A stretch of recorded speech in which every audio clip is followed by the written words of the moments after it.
Assalamualaikum warahmatullahi wabarakatuh. Apa kabar Anda pemirsa DMS TV? Anda kembali menyaksikan program inspirasi kita yang menghadirkan tokoh-tokoh dan lembaga-lembaga yang kami harap bisa menjadi inspirasi untuk kita.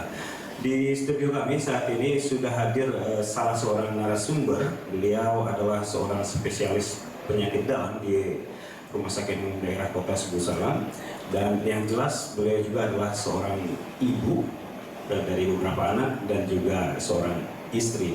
Yang menarik dari beliau ini, di tengah berbagai kepadatan aktivitas sehari-hari, beliau masih sempat untuk kemudian menjadi seorang pendiri dari sebuah yayasan yang selama beberapa tahun terakhir terus berkiprah untuk berusaha bersama pemerintah memajukan Kota Subuh Salam. Yayasan yang beliau dirikan adalah Yayasan Rumah Kita. Kami sapa dulu narasumber kita. Selamat pagi Dr. Istri. Assalamualaikum warahmatullahi wabarakatuh. Waalaikumsalam warahmatullahi. Mungkin langsung saya Dr. Istri di segmen awal ini, mungkin Dr. Istri bisa memperkenalkan siapa Dr. Istri, latar belakangnya, kemudian kenapa sampai berpikir untuk mendirikan yayasan di Kota Subuh Salam. Silakan Dok. Assalamualaikum warahmatullahi wabarakatuh.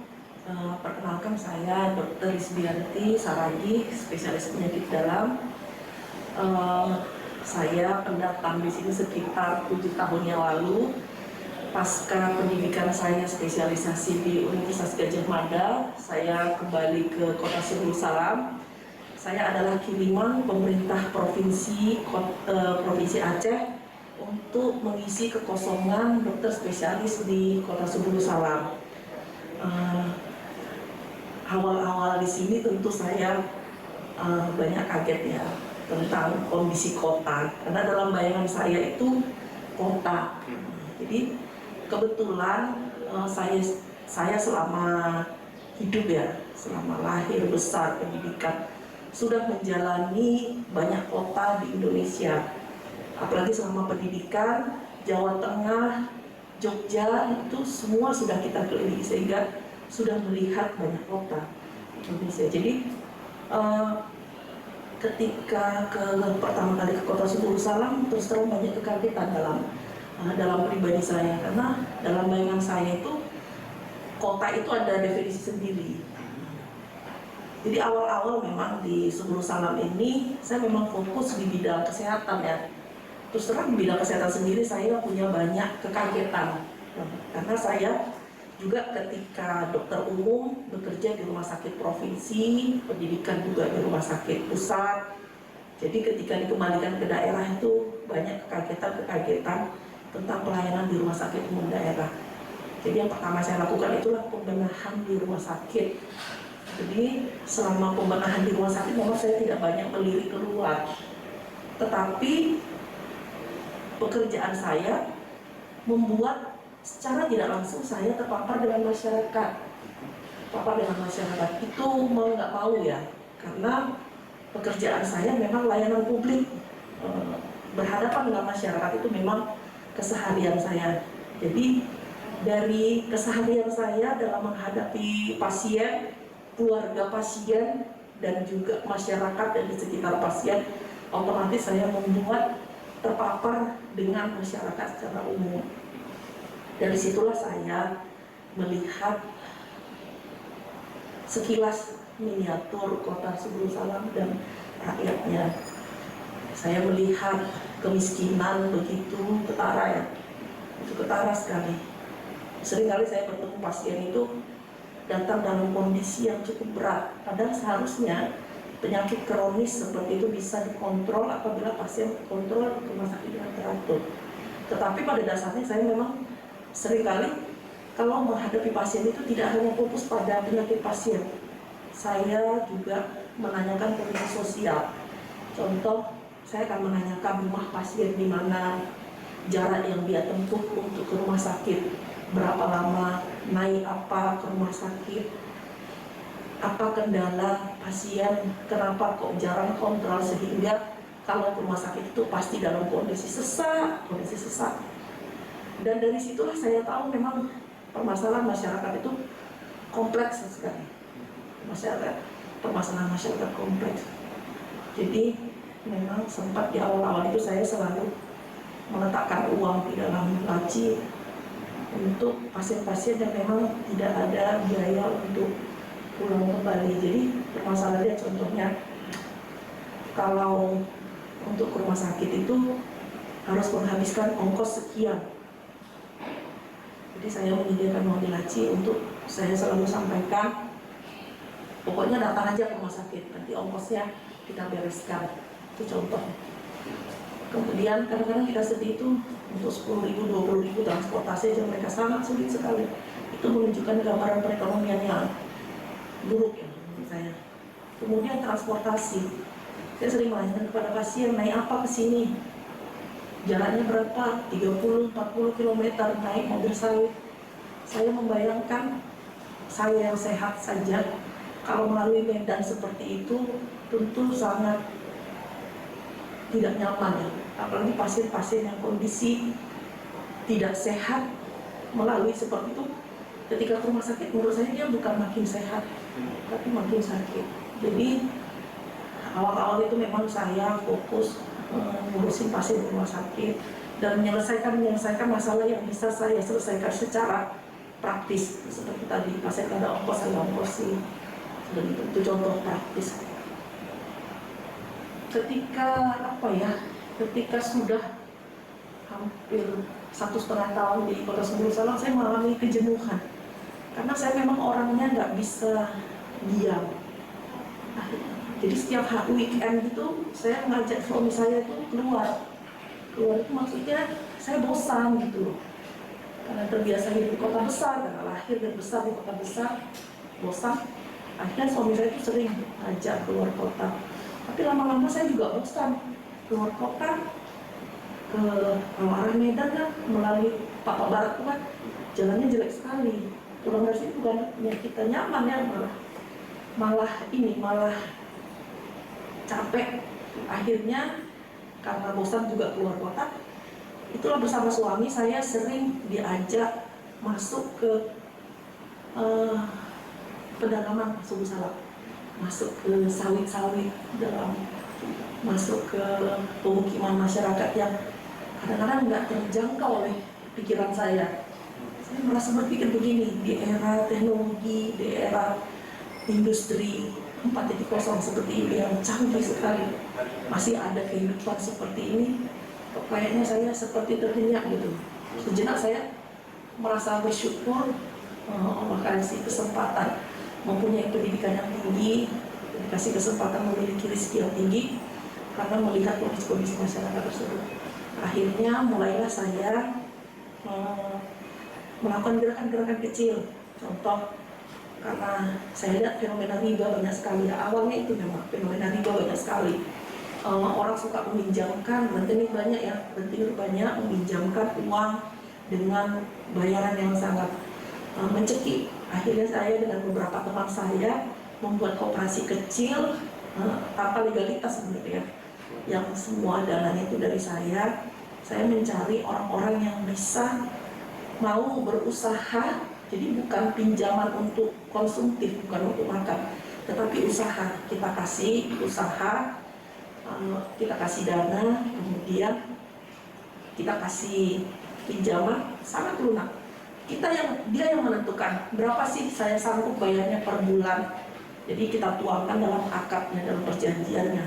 Jadi saya juga membayar orang untuk jalan mengutip dan mengawasi usaha yang dilakukan oleh sekelompok orang tersebut.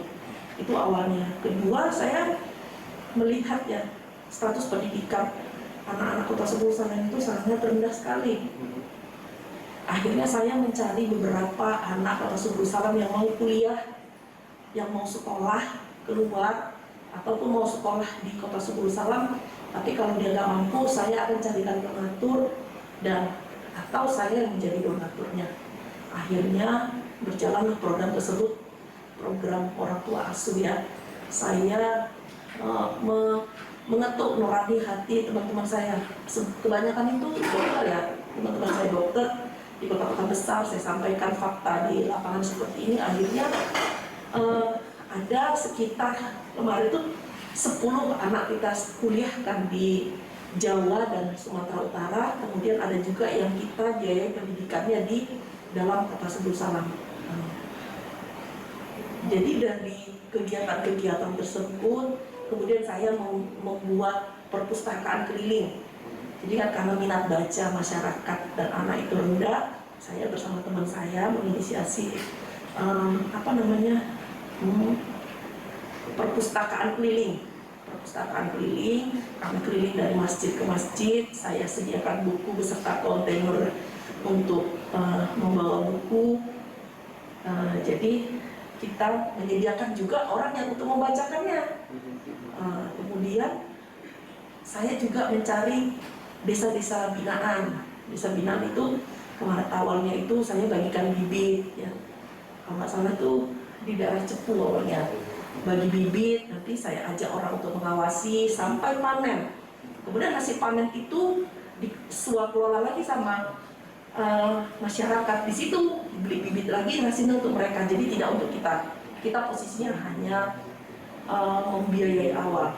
Jadi melihat banyaknya kegiatan saya ini, suami saya ngajukan gini, kok kayaknya lebih baik kamu bikin yayasan aja, kata suami saya. Jadi biar terstruktur, ada rumahnya, jadi lebih terarah. Itulah awalnya saya mendirikan Yayasan Rumah Kita. Berarti berangkat dari rasa prihatin terhadap kondisi perekonomian, sosial, dan pendidikan masyarakat di Kota Semarang, kemudian berinisiatif untuk mendirikan yayasan. Kalau kita tarik sebelumnya, Dok, mungkin di masa ketika menempuh pendidikan sekolah atau di perkuliahan, pernah bergabung nggak dengan lembaga dan pemerintahan? Atau mungkin punya cerita yang akhirnya menjadi trigger, pemicu untuk dokter kemudian memutuskan, oke, saya ikut serta membantu pemerintah melalui jalur yayasan. Itu pernah punya cerita-cerita begitu, Dok? Sebenarnya kalau bergabung dengan organisasi banyak ya, saya sudah banyak ketika mahasiswa bergabung dengan organisasi, tapi lebih banyak ke organisasi kesehatan seperti Mercy, BSNI, Bulan Salib Merah, Mercy itu Medical Emergency Rescue Committee. Jadi lebih banyak yang terkait dengan dunia kesehatan. Tetapi kalau kalau lembaga swadaya masyarakat yang di bidang pemberdayaan itu sama sekali belum pernah. Apa yang kemudian membuat dokter berpikir untuk oke, saat ini saya terjun ke pemberdayaan, karena latar belakang dokter itu kan orang kesehatan ya, dan seperti yang sama-sama kita tahu untuk ini bisa kita menyebutnya aktivis, ya, kalau untuk yang kawan-kawan bergerak di pemberdayaan itu kan nggak semua orang mau untuk terjun ke dunia yang begitu-begitu, karena selain non profit itu juga terkadang menguras energi dan waktu kita yang cukup banyak. Kalau untuk dokter sendiri, apa alasan dokter kemudian memilih untuk terjun sebagai aktivis di bidang pemberdayaan masyarakat ini? Jadi mungkin kalau di kota besar dokter seperti saya banyak ya, bahkan yang lebih dari saya dan jauh dari saya itu tentu banyak. Tetapi ketika saya tinggal di kota kecil seperti ini, saya merasa orang seperti saya ini jarang. Seperti saya jarang, dan saya merasa kenapa saya hanya memfokuskan diri di satu titik, sementara saya mampu untuk mengembangkan diri di segmen yang lain. Saya hanya merasa kok sayang ya ilmu saya, hanya ketika saya habiskan di dunia kesehatan saja. Itulah yang membuat saya berusaha terjun di bidang pemberdayaan masyarakat. Alhamdulillahnya sampai saat ini saya masih disupport oleh Universitas Gadjah Mada dalam segala aktivitas saya. Jadi saya berpikir ya, saya kan ada beberapa itu, saya mendirikan TPA, saya mendirikan tempat taman baca Al-Quran, saya membuat perpustakaan anak yang permanen, saya membuat lembaga-lembaga parenting. Baru saja saya menginisiasi berdirinya forum ayat. Artinya saya banyak mendirikan lembaga-lembaga yang tidak profit. Tetapi saya berpikir seperti ini, kalau kita mengubah masyarakat dari segi pendidikan saja, akan timpang kalau ekonominya kita tidak perbaiki. Karena ekonomi dan pendidikan itu sinergi kalau menurut saya. Itulah akhirnya saya berpikir untuk melakukan pemberdayaan masyarakat di bidang ekonomi. Karena saya pikir pendidikan itu akan kuat bila ekonominya kuat. Jadi itulah saya memulai penumpukan mokaf, memulai inisiasi pembatikan. Karena saya berpikir kalau ekonominya kuat, insya Allah pendidikannya juga kuat dan otomatis itu menjadi dasar fondasi kota yang kuat. Jadi kan saya berpikir gini, saya jalan-jalan di kota Subul Salam, lahan tidur banyak sekali, kemudian pergi ke pasar, banyak sekali komoditas-komoditas pertanian itu yang membusuk karena daya beli masyarakat yang kurang, karena inovasi yang kurang. Akhirnya saya konsultasi dengan pihak Universitas Gadjah Mada. Ini ubi-ubi ini bisa kita jadikan apa ya? Akhirnya itulah kami studi banding ke Gunung Kidul di Yogyakarta. Akhirnya terpikirlah kita untuk membuat penumpungan singkong. Jadi kenapa saya tertarik dengan penumpungan singkong ini? Karena kita bisa menguasai perekonomian masyarakat dari hulu ke hilir. Jadi dalam bayangan saya, Subul Salam ini kan banyak lahan tidur. Jadi kita berpikir kalau masyarakat kita tidak mau memikirkan menanam sesuatu yang membutuhkan effort atau pengawasan yang berat, kita lakukan aja yang ringan seperti singkong. Singkong itu kan tinggal tancap nanti panen, kan? Kemudian singkong itu kalau kita jual singkong dalam bentuk singkong asli, nilai ekonominya kan rendah sekali, paling tinggi 2.000 per kilogram, itu rendah sekali. Kemudian kita jadikan tepung bisa menjadi 18.000 per kilo. Dan penumpukan mokaf kami adalah yang termurah se-Indonesia. Kalau rata-rata di pasar nasional itu rata-rata sampai 40.000 per kilo. Kita jual 18.000 per kilogram. Jadi dari 2.000 ke 18.000 kan nilai ekonominya udah jauh meningkat. Ketika kita jadikan dia menjadi kue, kita bahkan bisa menjual kue yang berbahan mokaf itu menjadi 60.000 per kilogram. Per setengah kilo. Jadi 100 sampai 120 kilo, 120.000 per kilogram. Jadi bayangkan aja loncatan ekonomi dari 2.000 per kilogram menjadi 120.000 per kilogram ketika kita mengubahnya menjadi produk turunan. Sama seperti nanas ya. Saya pernah berbicara dengan tokoh pertanian di Subul Salam. Saya bilang, ayo tanamlah macam-macam tanaman, tapi yang bisa kita ubah menjadi produk turunannya. Contoh nanas, saya bilang. Nanas itu kan nggak begitu kita awasi dan hamanya juga kurang, saya bilang. Dibanding kita dengan menanam palawija, saya bilang. Dah kita tanam nanas, tapi jangan berpikir nanas itu kita jual dalam bentuk nanas asli. Otomatis ketika masa panen datang, dia akan akan turun harganya. Harganya itu otomatis anjlok dibandingkan di masa bukan panen. Tapi berpikirlah kita membuat apa? Kita membuat manisan, kita membuat selai. Dia bisa jadi lebih tahan lama, jadi lebih mahal, jadi lebih bisa dijual ke segmen yang lebih tinggi, contoh ke hotel, ke toko kue atau yang lainnya. Jadi begitulah ininya yang saya pandang dari pemberdayaan masyarakat ini. Contoh kalau batik, saya itu punya tim ini ya, manajemen saya di Yayasan Rumah Kita itu bukan hanya yang ada di Subul Salam. Saya punya manajemen juga yang mahasiswa-mahasiswa yang berprestasi kreatif di Yogyakarta. Jadi setiap tahun itu saya 2 atau 3 kali sebelum pandemi ya, 2-3 kali ke Jogja setiap tahun, dan biasanya saya rapat dengan tim saya di sana. Sama seperti batik ini, seperti dunia perbatikan. Kita selama ini hanya banyak bertumpu pada tekstil dari Jawa ya. Padahal itu adalah satu potensi yang sangat bisa kita kembangkan di sini. Contoh saja, kita SD, sekolah itu kan nggak pernah putus ya. TK, PAUD, SD, SMP, SMA itu berjalan terus. Jadi untuk apa kita mengambil seragam dari luar Subur Salam kalau kita bisa mengembangkannya di sini. Jadi untuk mendapatkan batik seragam itu bisa kita buat di sini. Jadi dengan ada regulasi dari pemerintah, jadi bisa menghasilkan batik di sini sendiri, bisa dijual di sini sendiri, sehingga putaran ekonomi tidak kemana-mana, otomatis menyerap tenaga kerja dalam skala luas. Dan apa ya, sebenarnya dunia pemberdayaan itu kalau dikembangkan itu bisa menjadi sumber keuangan tersendiri, dan dia bisa menjadi sanggahan ekonomi masyarakat, bahkan pemerintah. Oke.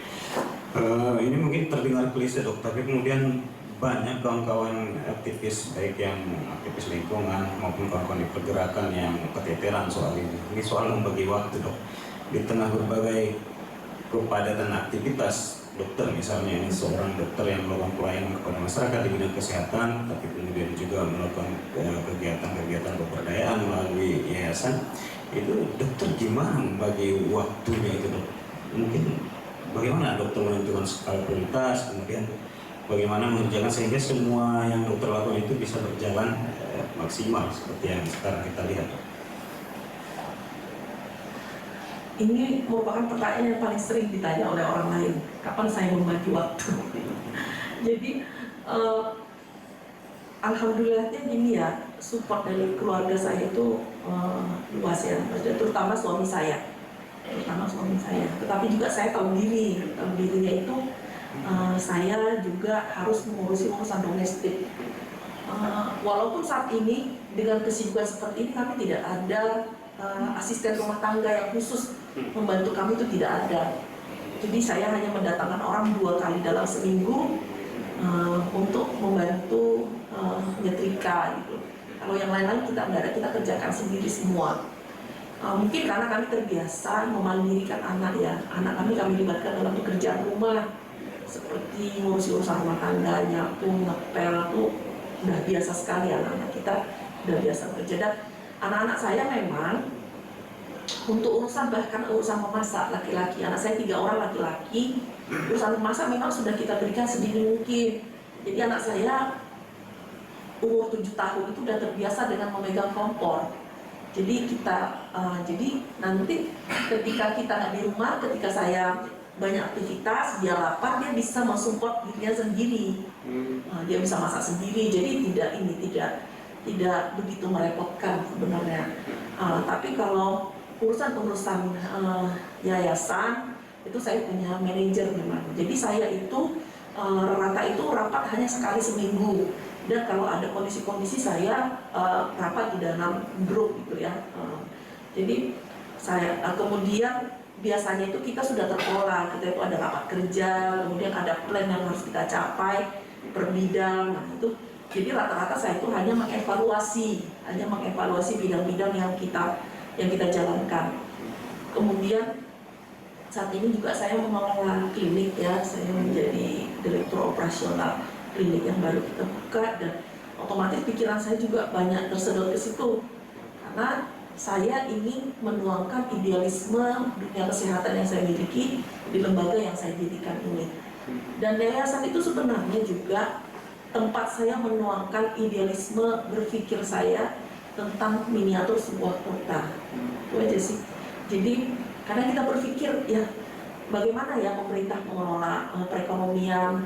Jadi secara miniatur di situ saya indikan bagaimana kita mengelola tatanan keuangan, bagaimana mengelola sistem pendidikan. Ini juga saya sedang bersama teman-teman lagi menginisiasi sekolah alam di Yayasan Rumah Kita.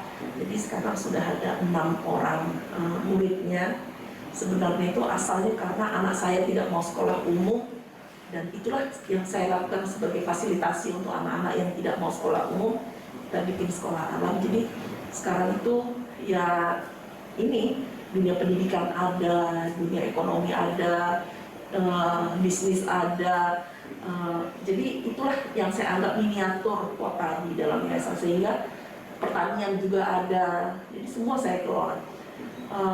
Alhamdulillahnya sampai saat ini dengan bantuan suami, dengan anak-anak yang mandiri, kemudian support dari asisten yang ada di samping saya, membuat saya itu bisa jadi menata diri. Jadi kalau kita bermain sendiri, terus terang memang kos yang kita keluarkan itu lebih sedikit, tetapi hidup kita tidak tertata. Itu yang saya rasakan. Memang saya menjadi punya uang keluar lebih lah untuk membayar manajemen yang ada di sebelah saya, tetapi saya mendapatkan keuntungan tertata dalam segi menata yayasan, menata klinik, itu menata sehari-hari itu jadi lebih tertata. Jadi itu sih keuntungannya ke saya. Jadi saya nggak perbuat sendiri, ada yang mengatur. Berarti memang dukungan keluarga, kemudian memberdayakan orang-orang di sekitar yang bekerja bersama kita, itu kuncinya mungkin ya, bagaimana bisa membagi waktu di tengah kepadatan aktivitasnya.